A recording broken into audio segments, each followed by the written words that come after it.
Starliner Media.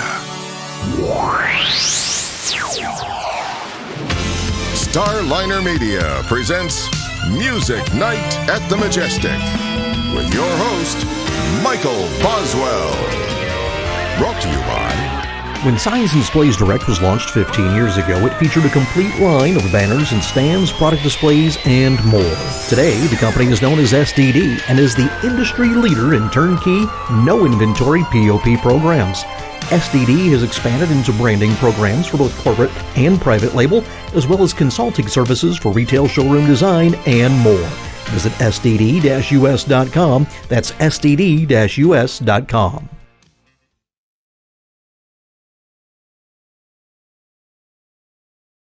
All right, time once again for Music Night at the Majestic, and with me tonight, Mark English from the Gold Needles. Mark, welcome to the show. It's great to be here. It's a pleasure. Yeah, I'll tell you what, you're only our second guest from England on the show, so get something unique for us here. Yeah, that's good to know. It's nice to be invited on. Well, tell you what, you've got the new album out. What has tomorrow ever done for you? And I got to tell you, I really like it. And what I like about for those of you who aren't familiar with the Gold Needles, they are you correct me if I'm wrong in my description here, Mark, but you're like a psychedelic pop with a more of a rock edge to it. Is that a fair assessment? I think that's very good. Yeah, I think that sort of covers everything. Yeah, I would agree with that. Well, the reason why I like your song, I like the genre itself, or subgenre, if you will, but frequently there's more emphasis on production with some bands in that vein, where they sound fantastic. However, the songs themselves, there was more effort put in production than in the songwriting itself, shall we say? Yeah. With your album, the songs themselves are really good songs, and the fact that the production is so good just strengthens the album. Yeah, I like that. That's I'm going to agree with that, obviously, because we've recorded it, but it's nice for somebody, a third party, somebody that's independent, to actually comment in that regard about us. I think we're fortunate in that in the band we're a 5-piece, but 3 of us actively write. So there's ideas coming in from all different angles, and we all contribute to each other. So very rarely does somebody come with a song that is fully formed. Simon, probably our singer, probably comes up with more stuff that is near enough finished, and we put our little twist and what have you on it. Dave and me, Dave's the lead guitarist. Dave comes up with some great riffs, and we build songs up, and I write a lot of the lyrics and come up with some chord progressions, and between us we knock them into shape. So I think we're quite lucky that there's 3 people in the band that actively are writing, and you get a bit of competition going as well. Somebody will come up with something, you think, oh, that's good, right? What have I got? Have I got something that I can throw in and bring to the party? So it seems to work well. Well, I was going to ask you is, given the strength of the material, if it is a collaborative process, with it, and given what we're going through with, lockdowns and distancing and stuff, how was it trying to put this album together while working with those restrictions? It was a challenge. It was an interesting time. We'd written and started recording a number of songs, and we had a lot of things that were nearly finished. And I think we had Billy Liar that was finished, and we had I'm going to say no, it wasn't If I Needed Someone. It was I can't remember the track now. It'll come back to me in a moment. But we had a couple of tracks that were more or less finished, and the rest were all work in progress. And we'd sort of had to not shelve it, but we'd had to stop when coronavirus hit the UK last year. We went into lockdown in March. And it was a real strict, heavy lockdown, and we couldn't contact each other. We could contact each other, but we couldn't see each other for weeks. I don't know whether you know the story, but we were asked to contribute a couple of tracks to the Gem Records celebrates John Lennon tribute album. And no sooner had we said, yeah, we'd love to, the lockdown happened and we couldn't go any further. So we'd spoken with Marty Scott, the president of Gem Records, and said, look, we've got a couple of ideas that we'd like to do, but as things stand at the minute, we can't do them because we can't be in the same room. We can't even be together. So he said, well, look, let's just see how things pan out. By the summer, things had started just to ease up a little bit in the UK. And although we weren't allowed to meet indoors, we were allowed to meet outdoors. So we had a couple of ideas for the album. And literally, we were waiting for I know it sounds odd, we were waiting for a break in the weather. We had a storm that was coming in. In fact, it was the remnants of a hurricane, which is really unusual for the UK. But we had the remnants of that coming over. And we were waiting, and I remember it clearly, it was a Friday afternoon. The weather had been awful, but it was forecast to clear up a little bit. So on the Friday afternoon, we kept watching the weather, and it was very grey. It had that dampness and that awful sort of fine rain in the air. And we got together, and the members of the band actually came over to mine, and we've got a portable recording studio, and we set it up in the garden. So we were literally outside, sort of braving the elements, trying to throw down as much as we could whilst we had the opportunity to. And we did that. Once we had like the sort of the rudiments of the song down, it meant that the rest of the band could build their parts up. So we'd got the vocals down, we got a bass down, we got a rhythm guitar down. I subsequently put the keyboards down, put some more vocals down, doubled up a little bit on the bass on Cold Turkey Hey Bulldog, got the machine over to our lead guitarist Dave. He put all his guitars down, and at that point we were playing basically to a click track. So we'd sent it across to Gem Records and said, look, this is what we've got so far, can you help? And fortunately Marty said, yeah, no problem. Kurt Ryle from the Gripweeds, their drummer, was overseeing the project, and Kurt kindly agreed to drum on the tracks. Unfortunately, because we'd done it with a click track, it was all in time. So we sent them across to Kurt, and he did his magic on the tracks, drummed phenomenally on the tracks, sent them back to us, we mixed them, sent them back to the States, and Kurt, along with the rest of the album, mastered it at his studio House of Vibes. And they came out, they sounded great. They didn't sound as if they'd been started in my back garden on a stormy Friday afternoon. And they sounded excellent, and we were thrilled with the results. So having known that we could work in that manner, we then spoke with Marty. Marty said, look, I'd really like to put a new album out. What have you got? And we said, we've got all these sort of partly finished tracks. And he said, well, why don't you do the same sort of thing? And build them up and finish the tracks in the same way. And we were talking earlier about the wonders of technology, and it was the wonders of technology that allowed us to do it. Now, Kurt was incredibly busy with that and other projects, so we couldn't use Kurt to drum on the rest of the album. But fortunately, we've been recommended to a drummer in the UK, in south of the country, south of England, down near London. And he'd been recommended to us, and I spoke with him, and he had his own studio. And I said, look, this is the problem we've got. Can you help? And he said, oh, send me the tracks. Let me have a listen. And he had a listen. What was good about him, I ended up using him for the entire album, was that he didn't just sit and sort of tap along. He put his own, we sort of give him an idea of what we wanted it to sound like. And then we just said, look, just pretend you're in the band and drum as if you were drumming and it was your band. And he came out with some great stuff. And every track he sent back to us, he said, look, if you don't like anything, just tell me and I'll change it. I'll re-record it. And we basically just gave him room to work. And he did it on all the tracks, and we mixed them one by one, sent them across. They were all mastered in the States. A couple of them were remixed. Kurt remixed Dead Man's Hand, and Larry Fast remixed I Get the Pressure.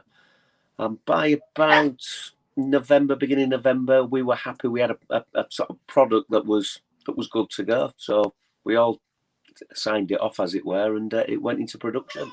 And he's due to come out on the 19th of February. So long answer to your question, but it was a challenge, but we got there. Now, one of the things, with it, and we've talked about this regularly, on Music Night, is the fact that, I like when you can hear the influences on a band. Yeah. When it becomes imitation, that's a different story. Now, with you guys, you can definitely hear the influences, but you combine them, then you make them your own, which gets back to the fact that, it's not just a production thing or what have you. Growing up, who were your big influences? Can I bounce that back to you? Can I ask you, as a third party, who you think we're influenced by, and then I'll confirm or deny. Well, you can obviously the Beatles, Yeah. on there, as the if I needed someone, on there. Yeah. I hear Kinks. Yeah. Yeah. The first thing when I listened to it, I thought, what would be a great concert would be, if the Gold Needles and the Coral had ever played a gig together. Oh yeah, yeah, yeah. Yeah, that would have been a good thing. But Yeah. that's the stuff that immediately came to mind. Well, For me, the Coral, obviously, the Coral are influenced by a lot of the West Coast America type sound, and I think we are as well. And I don't think it's something that we consciously, you think to yourself, oh, we're going to write this song so it sounds like, I don't know, like Love or like Jefferson Airplane or anything like that. I think a lot of it is subliminal, that it's things that you absorb over the years, and then without realizing it, then comes out in the songs, and then somebody says, oh, that sounds a bit like such and such. And like I said, it's not a conscious thing. We're all really big Beatles fans. I'm probably the biggest Beatles fan in the band. In fact, my kids say I'm a bit of a Beatles obsessive, and I suppose I am. But strangely enough, my two favourite bands are the Beatles and the Stranglers, who are completely different in terms of band. Yeah. Although the Stranglers they are incredibly underrated, I think. But if you listen to a lot of the Stranglers stuff, there is a lot of melody that underpins a lot of their stuff. So they have been described by Pete Waterman, a big producer in the UK, as a great British pop group, which you wouldn't normally describe the Stranglers like that, but they are. So that's the sort of stuff I like. Carl, the bass player, again, is a massive Beatles fan and a massive Paul McCartney fan. And I think you hear that in quite a lot of his bass playing. In fact, we encourage him. We'll say to him, oh, play it like Paul McCartney, and he'll play something. He says, oh yeah, that's it. That's brilliant. That's exactly what we want. Well, you could do worse. Oh yeah, absolutely. Dave, our lead guitarist, is a huge David Bowie fan, but in particular the Ziggy Stardust era. And again, there's a link between, because Bowie's band, the Spiders, were all from Hull, which is our home city. So Mick Ronson is Dave's guitar hero.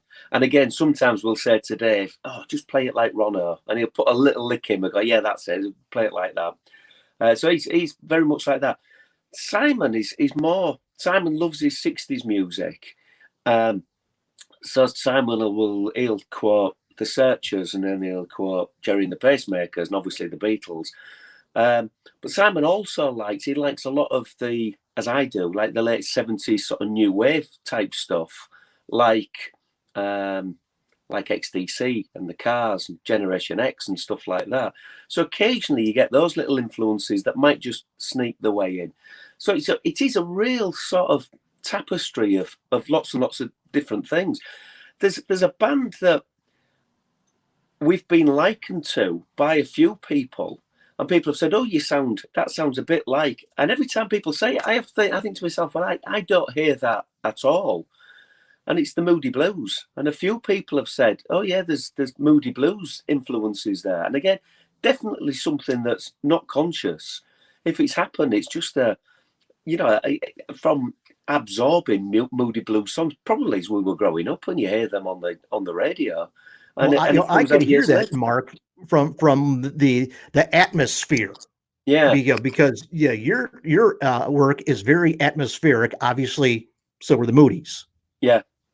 So yeah. I can see where people would associate, the two, from that angle? Well, the title track on the album, "What's Tomorrow Ever Done for You," Simon had written it, and this was one of the ones that we did from scratch in the summer in the garden. We had a really nice day, and the band came round on a Saturday morning, and we recorded this track and another track, and he'd sent us an acoustic demo that he'd recorded on his mobile and sent it through to us and said, "Have a listen to this." So we'd had a listen to it, and then he turned up on the Saturday morning and he said, "Oh, I want you to think Mr. Spaceman by the Birds." And we all went, "Oh yeah, we get the feel of that. Yeah, we see what you're doing." And you build the song, and it turns out sounding a little country-ish, the way it sort of bounces along. And Carl said, he said, "It reminds me of What Am I Doing Hanging Round by the Monkees." And I thought, yeah, I can understand that as well. It was played on a radio station last night, and the guy that played it contacted me afterwards and said, "Oh, somebody's just contacted the show and said it sounds like Michael Nesmith." And I said, "Oh, that's funny." I said, "Because we actually thought it sounded a bit like a Monkees track, one of the sort of country type Monkees tracks as well." So, like I said, it's not something that's conscious. It's not like you're doing an imitation or a pastiche of something. It just obviously all your different influences all come out, and when it fits together as a jigsaw puzzle, and you get a nice result.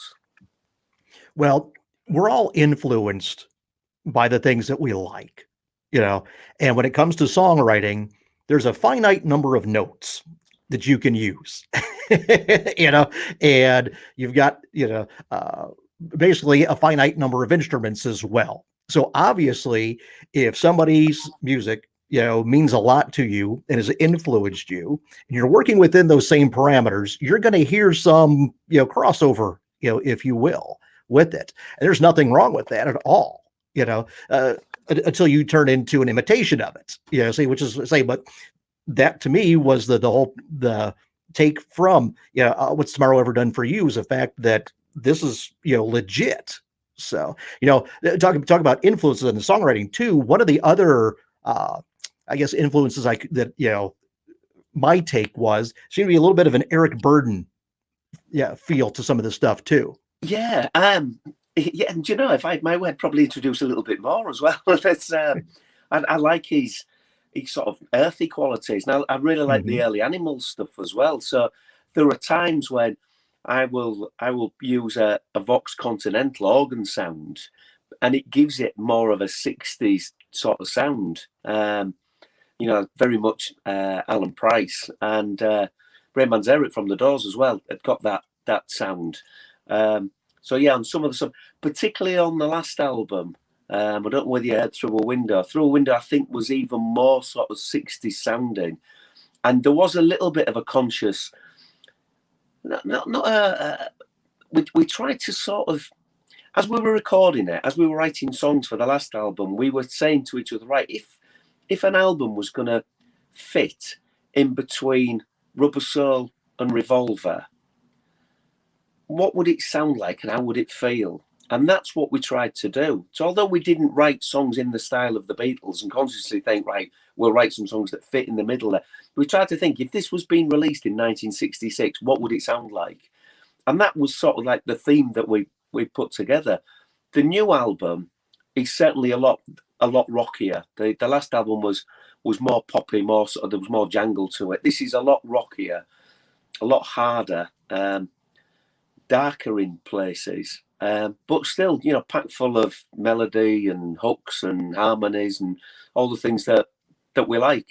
Right. And some of the songs, What's Tomorrow Ever Done for You, it's got a real upbeat, real happy, jaunty, you find yourself singing along to it. But the subject matter is actually a little bit darker, once you scratch beneath the surface. Yeah. Well, talking about influences, do you remember what the first 45 that you ever purchased was? I do. It was Squeeze Me, Please Me by Slade. And I remember where I bought it from. I bought it from Sydney Scarborough Record Shop under the City Hall Hole, which is what their address was. And it was the record shop. And there was a period of my life when I was a teenager every Saturday, that was the place you went, and everybody went on a Saturday morning. And if you were in the know, you went downstairs in the basement. So I used to live in the basement, and it was one of those places that if you picked up a record to buy, and the staff, if it was one that they approved of, they'd give you like a little nod of appreciation to say and if you were picking up something that they didn't approve of, they'd certainly tell you as well. So it was like the cool place to hang out in Hull. Sadly, it closed probably about 30 years ago, but a fabulous place. So yeah, Squeeze Me Please Me by Slade was the first 45 that I bought. How about the first album? The first one I bought. So now I had albums bought for me, and I had a Slade album bought for me around that time at Christmas. But the first one I bought with my own money was probably Venus and Mars by Paul McCartney and Wings. You see, I was fortunate that I've got an elder brother who's 5.5 years older than me. So he was buying records and bringing them home, and I was getting into music through my elder brother. So he would bring things home like the Beatles' Red Album and Blue Album. I remember him he had Red Rose Speedway and Band on the Run, Paul McCartney, that he brought home. And he was into Slade, but he was a really big Alice Cooper fan. So I'd be listening to Alice Cooper from quite a young age. So he'd be bringing Love It to Death and Killer, and I was listening to that sort of stuff, quite heavy stuff. Mm-hmm. And I was quite young. So he was big into that, and he was also big into early Kiss as well. So he'd bring these, and I'd like look at the sleeve and think, wow, what's going on here? So I was fortunate, I suppose, that because I had this elder brother, that I was listening to a lot of stuff without having to buy it myself. And then he was the first person to bring into or make me aware of stuff like Go Buddy Go by the Stranglers and God Save the Queen by the Sex Pistols. And that at that point, that was the music I thought, I love this. This is the sort of stuff I'm going to get into. And they reckon that when you're about 14, that's most people when they're 14, that tends to be around the time of their favourite stuff, the stuff that they go back to and revisit. And that's certainly the case for me. I was 14 in 1979, and 1979 is my favourite year in music. And the stuff that I go back to on a regular basis tends to be stuff from that year, whether it's the Stranglers, the Ruts, the Jam, the Damned, that sort of stuff, XTC. So much as I love all the 60s stuff, and I think as you get older, your tastes become a bit more eclectic as well. So you open up and you listen to lots and lots of things. So I can listen to Simon and Garfunkel, and then the next record I can put Public Image Limited on and like them both equally as much. And I think that's the great thing about music. Well, as Duke Ellington said, there's only two kinds of music, the good kind and the other kind. Yeah, exactly. Yeah, but you mentioned 79, and we've discussed this on the show. 79 was not only at kind of a turning point, but that was like, one of the last years where the diversity of music within the top 40, now most of the top 40 sounds the same.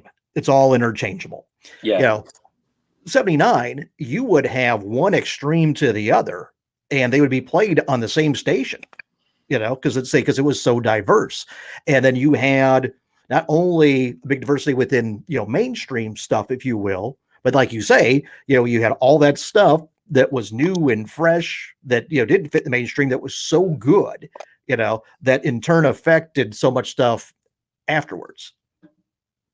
Yeah, absolutely. Completely agree. I was just thinking as you were saying then, I think 1979 in the UK was one of the biggest years in terms of, certainly in terms of 45s for sales. And you're talking about, big records and the diversity. You'd have something like Hit Me With Your Rhythm Stick during the blockades, which was #1 in the UK and sold 1 million copies. You could equally have I Will Survive by Gloria Gaynor, same year, would sell 1 million copies. And then you could have something quite strange like Lucky Number by Lena Lovitch, would be a massive top 5 hit. Whereas nowadays, it probably, get nowhere near the charts. And Right. you'd have Tragedy by the Bee Gees would again be a massive hit. And it was a very, very diverse and a very, very exciting time. There was lots and lots of bands releasing stuff that it was almost hard to keep up with. Not the volume, but the quality as well of stuff that was being released. Then you looked forward to, there's a new album out by Elvis Costello and the Attractions, and then next week there was the Teardrop Explodes album came out, and the week after that the new Skids album, and then the Police released an album, and then the Damned, and then the Stranglers, and it was wow, and it was just tons and tons of great stuff coming out, and it was like a conveyor belt just of this phenomenal stuff. Yeah, see, the thing that strikes me most in retrospect, as you touched on, didn't matter, what, genre or style. There was so much of it that was so well done. Yeah, even if you say, you mentioned Tragedy by the Bee Gees, even if you're not a Bee Gees fan per se, the quality of that record, that single, was absolutely phenomenal. So even if you just go, well, really, that's not my cup of tea, you got to listen to it and go, man, this is really well done. Yeah, I mean, I can do that now. At the time, I couldn't. At the time, it was very tribal. So at that time, growing up, you were either into sort of punk and new wave, or you were into disco, or you were into heavy metal, the Black Sabbath, or you were into prog, and you sort of, it was labelled, and you labelled yourself as well. Over time, you then look back, and as you say, I can listen to Bee Gees stuff and think, do you know what? That's a great record. Mm-hmm. I can listen to ABBA and say, what a great pop song that was. Whereas at the time, you would never admit to that. Right. No, I'm listening to, because it wasn't cool. It was cool to say, well, I'm listening to The Crack by the Ruts. I'm listening to Machine Gun Etiquette by the Damned. I'm listening to Drums and Wires or Susie and the Banshees. You wouldn't say, oh, actually, I'm listening to the Bee Gees, and then I'm listening to ELO. People go, what are you listening to that for? But, now it's fine, which is great. Well, and I think that's exactly why, yacht rock, for the lack of a, better titles, it's, has become so popular because, like you say, people who at the time, may have liked it or didn't give it the time of day, hear it now and like, that's actually pretty well done stuff. Yeah. So when you talk about yacht rock, what sort of bands what artists would you put in there? Well, yeah, the staples on the Sirius XM yacht rock channel. Yeah, obviously, the a lot of a lot of West Coast, pop acts are on there frequently. Your Ambrosia, let's see, Toby Bo, Pablo Cruz. There's a lot of Hall & Oates stuff that they play. Gino Vanelli, who we just did an episode with, that's going to be upcoming. Christopher Cross's staple, Boz Scaggs, they play a lot of. Yeah. So I mean, all of that stuff where you go back and you listen to a lot of Toto, for example, and obviously the Toto records, the recordings are impeccable, and obviously the musicianship is class. But you've got, I find now, talking with people who at the time were very that's just top 40 stuff, who now have become a little more we'll say thinking critically, or if you will, about the playing, about the production, what have you. And now they're going, those the production, on Africa is excellent. I didn't give the time of the day new, but if you listen to Rosanna, I was like, wow, this is a really well done record. Yeah, completely agree. So you're talking stuff as well, like, I'm just thinking Asia and REO Speedwagon. Would they go into that? Some of their softer stuff. Yeah. Yeah, it's basically what would have been considered soft rock. Yeah, late 70s, early 80s, that era. So, but say I just find it interesting how everybody's perspective changes, as you said, as you get older. You can become more appreciative of things when you're not concerned about Well, I don't want to let people know I like this record because that's not a cool record. Exactly. It's your credibility is not as important. Exactly. But I want to be one of the cool kids. yeah, and he's like, oh, it can't be cool. I can't say that I like, I don't know, Status Quo, because that's not cool. But I can say I like Motorhead because they are cool. And you lose all of that. A good song is a good song. And I think what you do is you learn to appreciate a good song. And you learn to appreciate a good song that's been well recorded. And you can sometimes listen to things and think, wow, that's a great song. And there's times when I think, I wonder what they must have felt like in the studio. So somebody like 10cc, when they did I'm Not in Love, when they'd finished it and they sat back in the studio and said, right, we're going to play that back on the big speakers. They must have just sat there and thought, wow, what a piece of work we've just crafted. And then if you get to that point in your musical career where you can do something like that and sit there and, you don't want to sit there smug and think, well, how clever are we? But to actually produce something and think, do you know, that is really good. That is really, really good. And hopefully other people think the same. And I think there's certain songs that the artist, when they recorded, must have sat down and thought, we've done something special there. But one of my favourite songs, I love The Air That I Breathe by the Hollies. And again, I never tire of it. And every time I hear it and it starts with that bit of guitar at the beginning, just I think, that's just different class, that. It's almost like, and Tom Petty used to say this. Tom Petty, he was asked once about how he wrote songs. And he said, I don't particularly think about it. And he almost said, he says, it feels like I'm almost channeling the songs, that somebody's just channeling them through me, and then they come out, and then I've got these songs. And I thought it was a really nice way of putting it. Yeah, absolutely. Well, and the thing, I always refer to it as the art and magic of songwriting. Because you never know when inspiration is going to hit.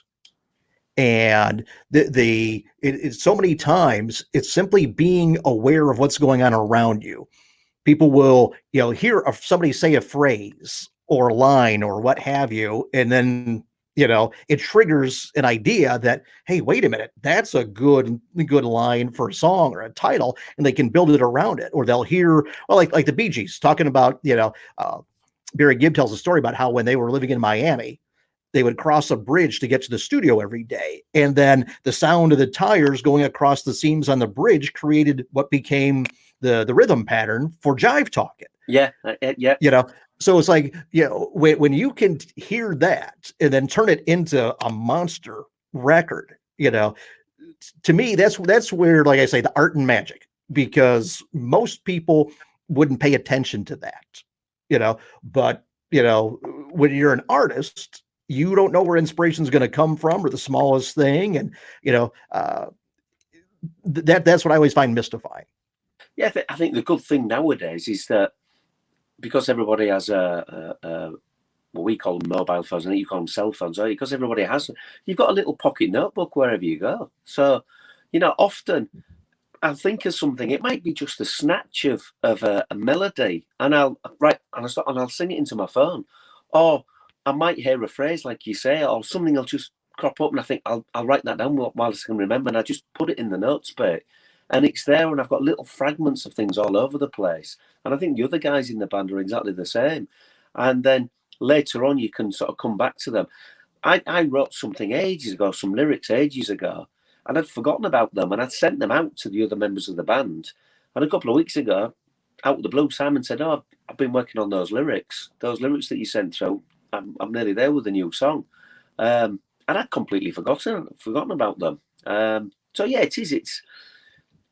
I think when you're a musician or a writer or a poet or a singer, it's that process of creating something, and it's the creativity, and it's one of the things that makes you feel content and happy. I think anything that's creative, whether it's painting, whether it's drawing, whether anything that you do, that when you've gone through that creative process, and at the end of it produce something, makes you feel, I don't know, good about what you're doing. It's a tough old world, and it's very tough out there at the minute, and it's hard for a lot of people. But to carry on being creative through all of that, don't think it's a bad thing. Well, one of the things that always strikes me is, you know, whenever there's things going on in the world that aren't, the best, we'll say, there always seems to be a burst of creativity while that's going on. England in the late 70s, all the music that came out, Mhm. of that era, you know, life wasn't exactly great, but man, the creativity created some amazing music. Right now, what we're going through, with lockdowns and the virus and all that, you know, the, it's amazing to me and talking to different folks, well, since we can't tour, we've been in the studio. So over the next, I bet you, a year and a half, there's probably going to be so much music coming out as a result of it. Which to me, there is the lone bright spot is great music. And it always will. I think people will always find a way. I mean, us putting this album out, there's a phrase about necessity being the mother of invention, and you find ways to do things. You find ways to do things in a different way, and rather than just saying, throwing your hands in the air and saying, just can't do it, you actually think, well, is there a way? Can we find a way to do this? And like you say, a lot of artists haven't been. I was on a Zoom call earlier this week, and there were some people talking, and they were saying that they'd been able to use the skills of some other people that ordinarily they wouldn't have been able to. So what I mean by that, and I suppose we did the same, in that we were able to use a drummer down south to drum on our album. Had we not been in a lockdown, he would have probably been less accessible, because he'd have probably been out gigging with his own bands and doing stuff. As it was, he wasn't that busy. So when we said, look, we need this turning on pretty quickly, he said straight away, I can do it. I've got nothing else on. I can do this. Whatever you want, I can make it work. So I think you're right. I think there will be a lot of stuff coming out. I think the trick is with music is when we're in this situation with the lockdowns and the pandemic, it's really easy to write songs that are a bit depressing and a bit, you bang them in a minor key because you're feeling a bit down and what have you. And that sort of music, I think, will age really badly. And I think that the trick is to try and do stuff that isn't consciously reflective of the time. You were saying about in England in the late 70s, and again in England in about 72, 73 was a really tough time economically for the country. We had what they call a 3-day week, where the factories weren't given enough electricity to open all week, so they had to only open 3 days a week, and we were having power cuts and rubbish piled up in the streets, and bodies weren't being buried because there was nobody to, and the country was just in a real state. And out of all of that, out of all the darkness, glam rock appeared, and it was almost as an antidote, I suppose, to all the dark, depressing stuff that was happening. Suddenly there was these bands on the big music shows. Top of the Pops was the big one at the time in the UK, with Slade and Sweet and Bowen, Roxy Music, and all these bands that were dressed up ridiculously with big platforms and just absolutely ridiculous, but covered in glitter and lights reflecting off them and the colours, and it was like I say, it was almost like this escapism from the doom and gloom that was happening around them. And we may find that exactly the same now, that it may give a burst to. I'm hoping that when we start getting back to some sort of normality, that all the things over the years that we've taken for granted, that people will then start to think, do you know what, we've really missed this. Even just small things, we've really missed this. So it's easy when there's a band on to say, yeah, I'll go and see that band. I'll go and see that band. No, I won't buy a ticket. I'll just go on the night. And then you get in from work and you've had a long day and it's a bit rainy outside. And do you know what? I can't be bothered. But I'm hoping that people will say, do you know what?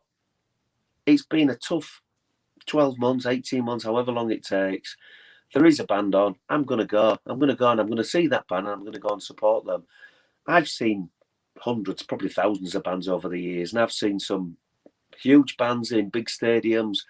and I've seen plenty of bands in small venues, and I like them all. But some of the best gigs I've ever been to have been those little small gigs where you're quite close to the stage, you can see the band, you can see the whites of their eyes, you can feel the air move while you're in there. And it's that connecting with other people that are all enjoying the same sort of stuff as well. And I'm really looking forward to getting back to doing that, to actually getting on stage and doing it, and being in the audience and doing it as well. So that's one of the massive things that I've missed. What was the first concert you ever went to? Well, no, I've got quite a cool one actually, because you won't have heard of them, but I saw a band called Dead Fingers Talk, who were like an up and coming English punk band, and they were from Hull, and then moved down to London, ended up playing quite a lot with Tom Robinson Band, got signed to I think Phonogram Records, put an album out, and they were one of those bands that looked as if they were going to make it, and then it just didn't quite happen for them. For some strange reason, we had an end of term sort of disco dance at my junior school, and I think one of the teachers must have known one of the members of the band and said, "Would you like to come and play at this?" So the first live band I saw was this band, Dead Fingers Talk, and it was just a cacophony of noise, but I loved it. It was like, and years later, the guitarist in the band moved back to Hull, and I got to know him quite well. And I tell him this story that the reason I'm in a band now is because of seeing his band all those years ago. And he said, "Really?" And I said, "Yeah." I said, it was just, I can't remember the song. I just remember the experience of being in a room and seeing these guys on stage just thrashing at these instruments, and it being noisy and brash and loud, and just thinking, "Oh, I'd love to do that." And so yeah, they were my first band that I saw. But I was quite young when I started to go and see bands. So about 14, I was just 14. I saw the Stranglers for the first time, and then I saw, who else have I seen around that area? I saw the Clash. I saw the Jam. So I was fortunate. I grew up in a brilliant time for music. Yeah, absolutely. I got to see, I saw the Damned, so saw all of those bands then, and have seen countless bands ever since. So yeah, it was a great time to grow up. Tell me, as we were talking about, the first records and stuff. Now, do you still have your record, the records that you purchased? Oh yeah, absolutely. I've got everything. Still got everything, and I've also got, much to my wife's annoyance, one of my oldest friends moved to London in the mid 80s. He'd finished at university, no, late 80s. He'd finished at university. He went to university in Liverpool, came back to Hull, was bored in Hull. Some of his friends were moving down to London, said, "Do you fancy coming?" He said, "Yeah, okay." Moved down to London with them and never moved back. So he's lived in London all that time. And his mum sadly died about 4 years ago, and his record collection was still in his mum's house. And he was a bit concerned that they would just clear the house. They do these house claims when somebody dies. They'd just clear the house, all the furniture, everything would go, and all his records would go as well. So I'd said to him, "Don't worry, Nick. I'll go round to your mum's. I'll meet your elder sister there, and I'll pick your records up for you." And he went, "Oh, if you could," he said, "that would be really good." And I said, "And I'll store them for you until such times you can get them." "Oh," he said, "if you could." I said, "I'm really grateful." So I turned up at his house, and I'm thinking there'd be like 3 boxes of records. There'd be like, 60 or 70 albums. 1,500 albums he had. And my car was creaking with albums. And I got home, and my wife said, "What have you done?" And I said, "I didn't realise there'd be this many." And I've now managed to get them all stored away properly. But for a while, you'd open the kitchen door and records would fall out. And then you'd open another cupboard and records would fall out. She said, "You're going to have to sort these and get them put all in one place," which I've now done. So not only have I got my own record collection and my own CD collection, I've now got my friend's record collection as well. But he's got incredibly eclectic taste as well. So in amongst all of his stuff, you'd find Leonard Cohen, and then you would find, I don't know, Captain Beefheart, and then you'd find Devo, and then there'd be magazines. So he said to me, look, just treat them as yours. Just look after them, treat them as yours. And if ever you want to listen to anything, have a flick through and see what there is. So you have a flick through. There'll be a Jim Reeves LP, and it'll be next to the Plasmatics, and then there'll be the Ramones, and it'll be next to, Sandy Shaw. So it's great. So funnily enough, I was talking to him at the weekend, and he's now decided he's going to leave London. He's had enough of living in London, and he's going to move. He's going from one extreme to the other. He's going to move to Glasgow, hopefully in Scotland. And he said to me, so I'll be able to get my records back. And I thought, what?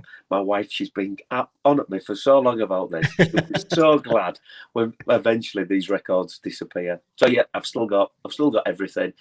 I'm a bit sad. They're all alphabetical, and they're all chronological as well. So, and I'm like a lot of men, I'm a collector. So, the Stranglers, I've got a huge section of Stranglers stuff. I've got all my Beatles song stuff. I'm a big fan of the Damned. Got all their stuff. Icicle Works, Ian McNabb. So it's So I'd still revisit it, and never short of something to listen to. Yeah, that's good. Well, yeah, I'm with you. My wife doesn't think I'm very organized, but if you go to my music collection, it's all like you, alphabetical, chronological. Yeah. So, well, I bought my son 2 or 3 years ago. I bought him a turntable and an amp and some speakers, and I said, I bought you all of this, and I bought him some LPs to get started. And he went, "Oh, that's great, Dad." He said, "Do you mind me asking why?" I said, "Well," one day I said, I'll pass away, and my record collection will have to go somewhere." I said, "And I'd really like it to go to you." And he went, oh, that would be lovely. Whether he'll take it or not, I don't know. He'll probably think, oh. But there's that joke, isn't there? Like, I hope my records get sold, not for what I said I paid for them, but what I actually did pay for them. I know that feeling with both music and car parts. So. Oh yeah.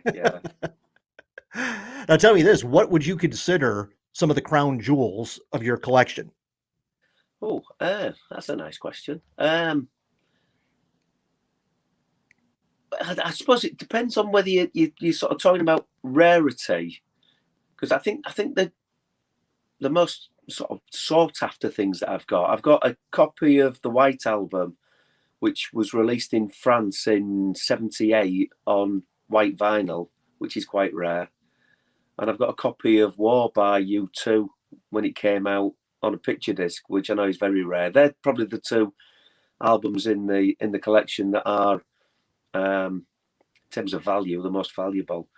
In terms of crown jewel, my all-time favourite album is The Raven by the Stranglers, which I have played regularly for over 40 years and still play now and still listen to it and still hear new stuff on it and still think, wow, what a band, it's just like nothing I'd ever heard before. It still sounds fresh now. It's unusual. It's got unusual subject matter. The musicianship on it is phenomenal, and it's just a great album. That's my all-time favorite record, 1979. So it's from my favorite year as well. My favorite Beatles album is Revolver, but again, it changes. Revolver is my current favorite. 6 months' time, it could be something else. It could be Abbey Road, for example. It could be Sgt. Pepper. What other stuff? There's certain sort. I could do a top 10, and they probably all come from around 1979. To be honest, I'd have The Absolute Game by the Skids in as one of my all-time favourite albums. Get Happy, Elvis Costello. Let It Bleed by the Stones. Exile on Main Street by the Stones. They had a great run of albums, late 60s, early 70s, which were brilliant. I love Are We Not Men by Devo. Mm-hmm. I love all XTC stuff. Juju, Susie and the Banshees, one of my all-time favourite albums. London Calling by The Clash. So tons of stuff. Machine Gun Etiquette, The Damned, I've mentioned before. So yeah, I've got, and I've not mentioned once, which is strange, because again, one of my favourite bands, Tom Petty and the Heartbreakers. which again was strange because when Tom Petty they broke in the UK, I think, first, before they became popular in the States. And they were classed as a sort of a new wave band in England, particularly with the first album right up to Damn the Torpedoes. And it was only later that they, people started to see more of the Beatles and the Byrds influence. So yeah, huge Tom Petty and the Heartbreakers fan as well. And was fortunate to see him because he'd stopped coming to the UK. He'd not toured the UK for years, and he very rarely played Europe. He tended to, stay in the States. But it was the year he died, and in the July he played a big open air gig at Hyde Park in London. Tom Petty and the Heartbreakers with Stevie Nicks and the Lumineers, I think. And myself and Dave from the band, we bought tickets, and it was on a Sunday, and it was a bit of a slog. We had to drive all the way down to London, did the gig, and then we had to drive back afterward, and we got home at something like 3:30 in the morning. We were both at work the next day. But it was a great gig, and the fact that we'd finally managed to see Tom Petty and the Heartbreakers, and it was just incredibly sad that a few months later he sadly passed away. Yeah. Well, you mentioned about Tom breaking in England first. One of the things that's always intrigued me about English music fans, Tom obviously had a big country music influence on him. Folks in England have an uncanny knack for gravitating to the artists that are the trying to think of the way to say it politely is, they gravitate to the really good stuff. Yeah. Stuff that is, radio fodder, if you will, doesn't seem to really make any inroads. But this has always, been the case. Emmylou Harris has always been big. I remember Graham Parsons had a big following. Don Williams always had a big following in England. The Mavericks, they have another big following. No different than Buddy Holly. Buddy Holly and the Crickets were probably bigger in the UK than what they were here in the States. Yeah, I would agree. And it's funny that, particularly in the 60s and the 70s, I suppose, that the way bands got their music out was by touring. And they would tour, and they would do big tours. They'd be doing 40, 50, 60 nights. And bands like Buddy Holly and the Crickets would come across to England, and they would be up and down the country. And I don't know who used to put the gigs together for them or the itinerary together, but sometimes you'd look at it and you think, how did they manage that? Buddy Holly and the Crickets played in Hull. There's a pub they used to go in that had a poster on the wall from the gig. And they'd play in Hull, and then the next night they'd be playing in Dundee. Now, in those days, the road network in the UK wasn't particularly good. So Hull to Dundee, even now, if you did it by car, would take you about 7 hours. So they would do a gig, and probably immediately after the gig, they'd be just straight on the road and drive to Scotland. And then the next gig, they'd play in Liverpool, which would be another 7 hours, and then they'd drive somewhere else. And that's what bands did. And they played regularly, and they hauled themselves up and down. When you were saying about some of the Emmylou Harris and Don Williams and people like that, there's always been sort of a quite a lively country music fascination, but I think a lot of those artists became a lot more, and is that word again, credible again, when Elvis Costello did his Almost Blue, his country album, and he was referencing people like George Jones and people like that most people had never heard of. And all of a sudden it's like, George Jones, he stopped loving her today. Wow, what a song. And and Elvis Costello said it was because of his dad. His dad was listening to stuff like that. His dad was a singer. He used to sing with big bands. So he'd grown up listening to some of that stuff, and actually then thought, you know what, it's easy to knock this, but it's very, very good. So again, I think as time's gone on, people have become more open to stuff like that. And again, I think, much as I was saying earlier about being fortunate to listen to my brother's record collection, although my mum and dad didn't have much of a record collection, and most of it, to be honest, I probably wouldn't listen to. There is one artist that my mum really liked that, as I've got older, I've actually developed quite a fondness for as well, and it's Neil Diamond. And when I listen to Neil Diamond now, he's great. I mean, the 2 albums he did with Rick Rubin when he went completely acoustic are just brilliant. Brilliant songs. His voice is great. And as a songwriter, you listen to things and you think, oh, do you know, if I could write something like that. And it's not just a one-off with the likes of Neil Diamond. You know, you could reel off a dozen songs and say they're classics. Oh yeah. And he's from that old school, you know, songwriting stable that, you know, he was writing stuff. And there's stuff that he wrote, and then afterwards, Neil Diamond wrote that. No, I didn't realise that. Yeah, because it was his 80th birthday last weekend, they repeated some of his live performances on TV over here. And again, I watched them again and just thought, you know, as a performer, brilliant. As a songwriter, just up there with the best. I'll tell you, his 60s stuff, the Bang Records era, yeah, you know, recordings. I mean, you listen to them and they're just fantastic because they are, you know, amazingly well-crafted 3-minute pop songs. Yeah. You know, with, you know, great grooves, and yeah, I mean, you just can't go wrong. As a performer, I mean, when you watch him, he had that whole arena in the palm of his hand, and everybody was just watching every move he did. It's you know, amazing performances. Yeah, completely agree. Completely agree.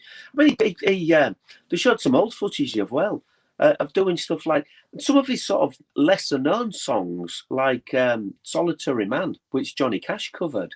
You listen to that and you think that's a great song. And is it "Girl, You'll Be a Woman Soon"? I wasn't particularly familiar with that, and I listened to it and I just thought, what a great understated melody that is. Very, very clever. And then there's obviously the big stuff, even stuff like "You Don't Bring Me Flowers," massive, you know, global hit. But you listen to it and you listen to the lyrics and the way it's put together. That's very, very good. Very good. Yeah, that is definitely a song that falls into the, in retrospect, you know, because I'll be the first to admit when it was out originally, not exactly something that I was partial to. Agree. Well, I'll give you another example. "Bright Eyes" by Art Garfunkel. When that came out, I'm thinking, what an awful sort of schmaltzy, saccharine piece of whatever. Now I listen to it and I think, do you know, that's very, very good. And he sings it great. It's a really good song. At the time, I couldn't admit that to anybody, but you know, I can now. Right. Well, I'll tell you what, you mentioned the Hollies a little bit earlier. Obviously, there's a Hollies tie-in to the new album. Yeah, there is. And that came about because Marty from Gem Records contacted us and said, I've always loved this song that the Hollies did, and the Searchers covered it as well, but I've never really known anybody do it other than those. Do you fancy having a crack at it? It wasn't a song I was familiar with. Simon, our singer, was, but he was more familiar with the Searchers version. And what we purposefully did was we tried not to listen too much to the original versions of it so that we could make it more of a Gold Needles type track. And it was one of the tracks that Kurt from the Gripweeds was available, and he drums on it, and he's drumming on it. He's brilliant. He sounds a bit like, it reminds me of Clem Burke on it, actually, the way he drums. It just sounds like Clem Burke style. And so we had a lot of fun doing that. And that was one of the tracks that we actually had ready, you know, pre-pandemic. So that one was finished about this time last year. In fact, it was about January last year that we were putting the finishing touches on that.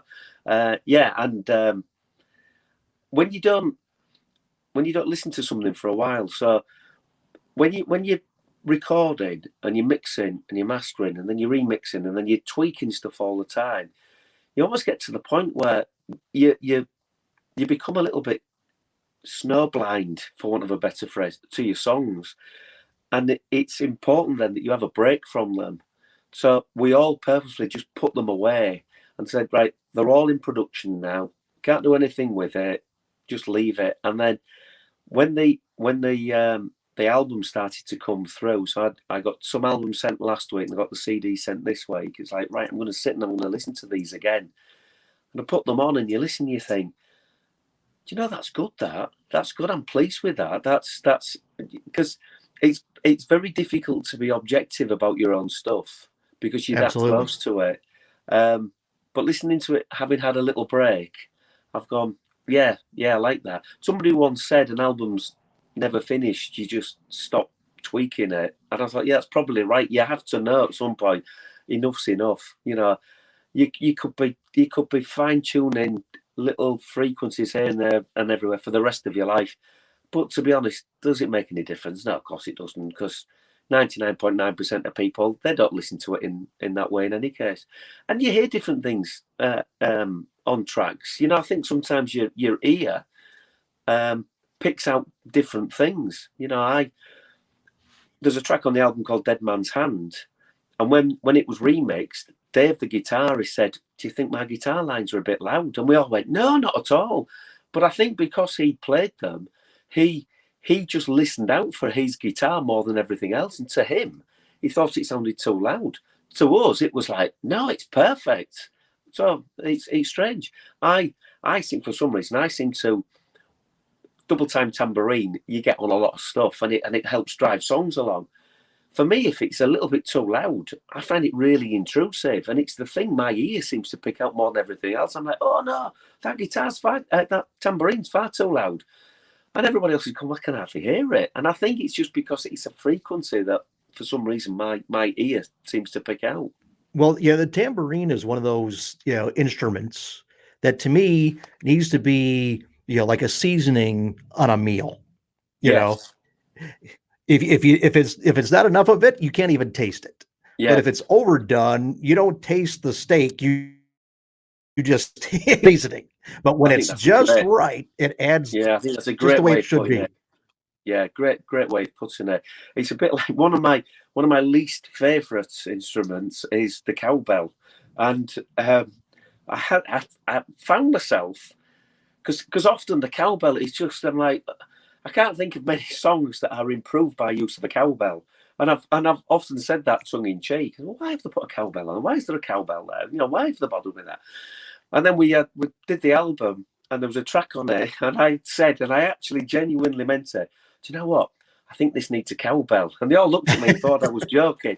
I said, I'm not. I said, I actually think this needs a cowbell. So it's Susie is sorted. So when we spoke to the drummer, I said, look, in these bits, can you on the downbeat, can you hit a cowbell? And he went, oh, that's unusual.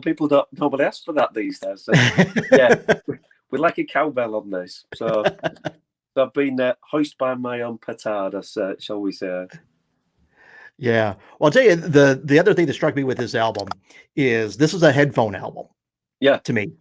You know, I like albums where you put the headphones on and then the first time you listen to it, you hear this and that. And then the next time you hear something that you didn't hear the first time. And then each time there's a little subtle, thing there in the mix that you may not pick up on. But once you do pick up on it, the whole, flower, blossoms, if you will.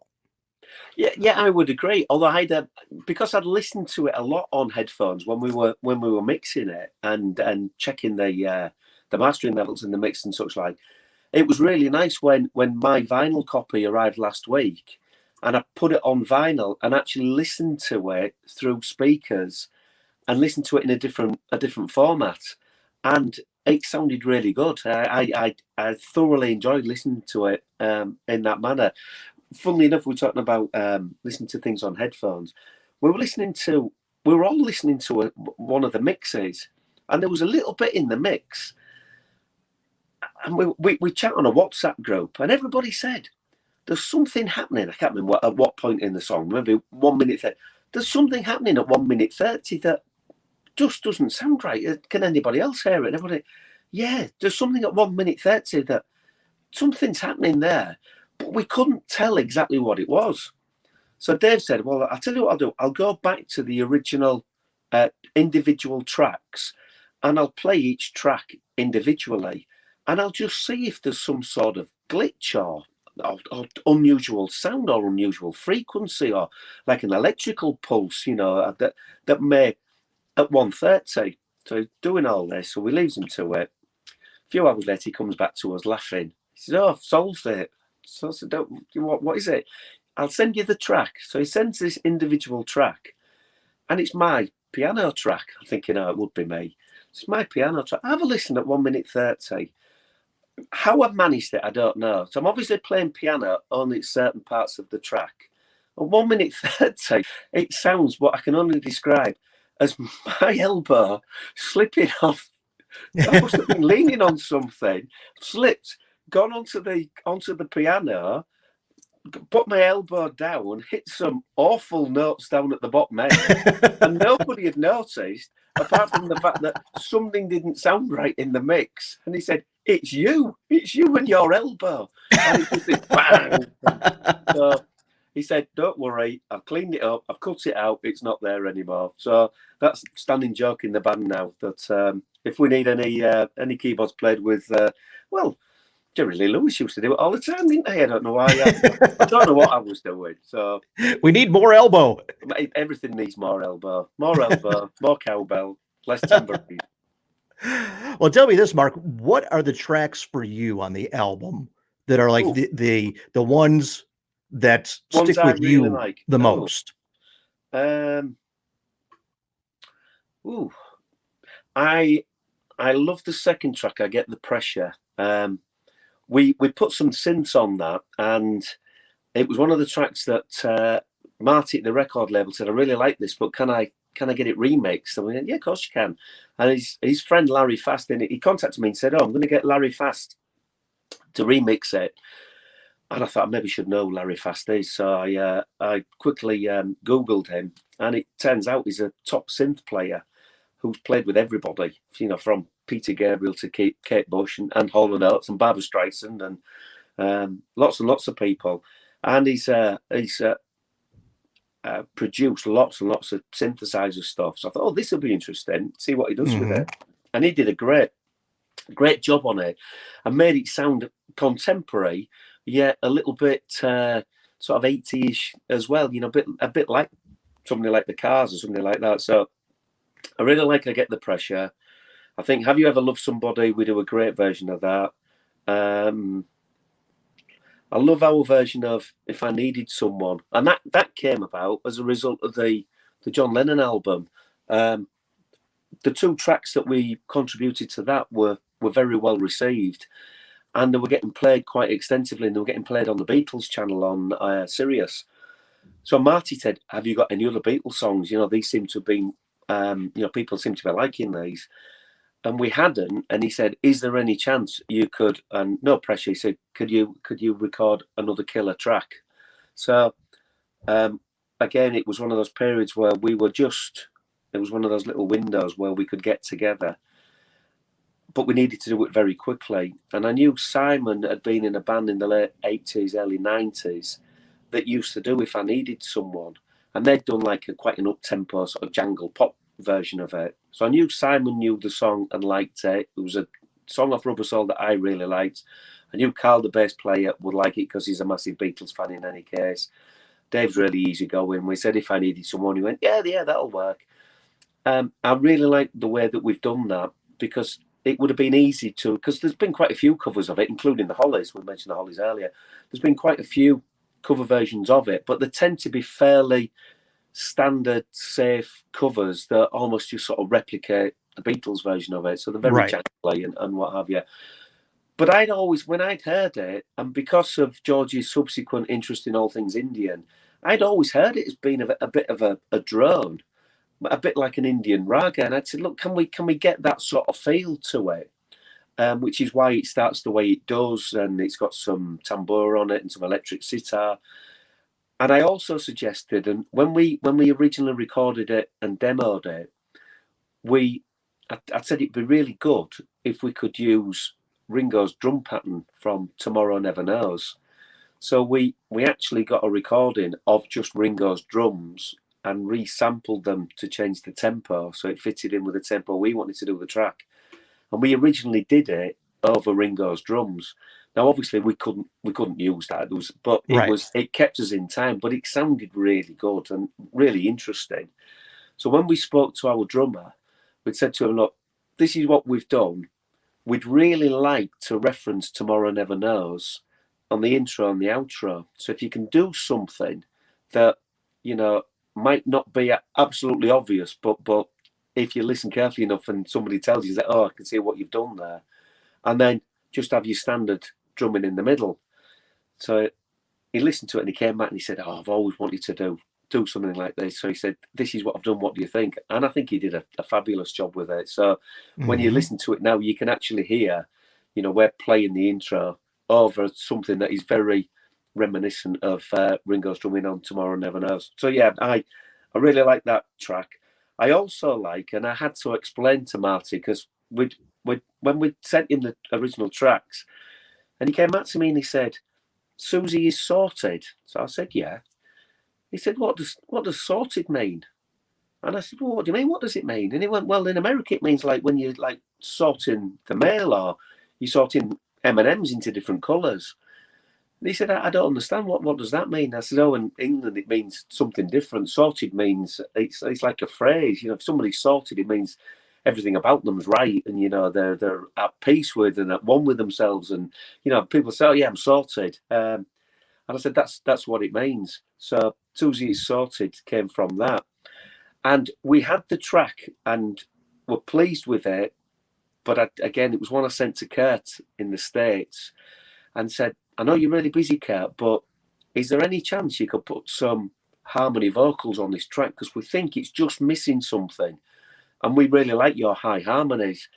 And he sent us something back, said, oh, what do you think to this? Well, he just lifted the track massively. It went from a good track to something now that I think, oh, that sounds great, particularly when Kurt's, he does these sort of response vocal harmonies.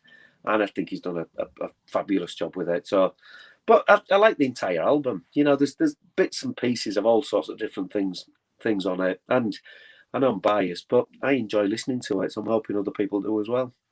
Yeah, it's a very good album. Say, folks, that if you have any affinity at all for music, the 60s, 70s, what have you, they need to give it a listen. So, but tell you what, on that note, Mark, we'll wrap this one up as we've had across the bottom of the screen throughout the show. Make sure you visit the Golden Needles, goldneedles.com. And then we've also had up your Facebook, Twitter, and I believe Instagram as well. The new album, What's Tomorrow Ever Done for You, is out. So make sure you give that a listen. Any final thoughts, Mark? I've just absolutely loved it, and I didn't realise we'd been talking for an hour and a quarter. So hopefully, people watching will have enjoyed it just as much as I have. It's been fabulous. Thank you very much. All right, same here, Mark. Thank you very much. Well, everybody, on that note, we're going to wrap up this edition of Music Night at the Majestic. Mark, thank you for joining us. It's been a pleasure. Thank you for having me. Everyone, have a good night. All right, take care. This has been Music Night at the Majestic with Michael Boswell. If you enjoyed this edition of Music Night at the Majestic, follow us on Facebook, YouTube, Twitter, Instagram, and at musicnight.net. Music Night at the Majestic is a copyright production of Starliner Media. Any use of the accounts and descriptions of this program, its audio or visual content, without the express written consent of Starliner Media is prohibited. Thank you for joining us this evening. We'll see you next time for Music Night at the Majestic. This is your announcer speaking.